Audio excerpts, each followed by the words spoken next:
एक छोटे से गांव में रमेश और सविता रहते थे।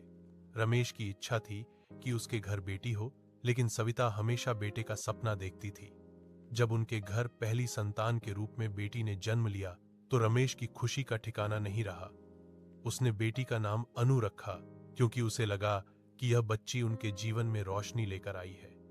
लेकिन सविता के मन में कहीं न कहीं निराशा थी।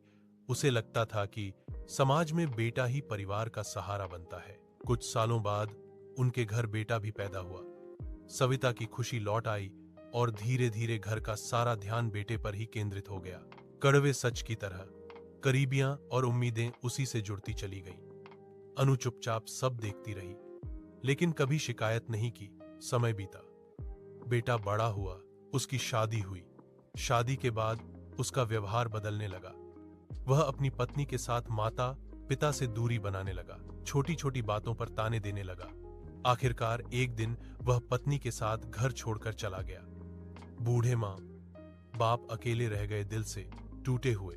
उस समय अनु ने ही आगे बढ़कर माता पिता का सहारा बना। उसने उनकी देखभाल की, दवाइयों से लेकर भावनाओं तक सब संभाला।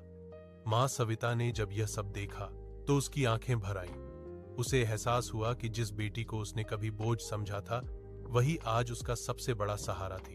उस दिन सविता ने मन ही मन स्वीकार किया, बेटा हो या बेटी, फर्क नहीं होता। फर्क होता है संस्कारों और प्रेम का।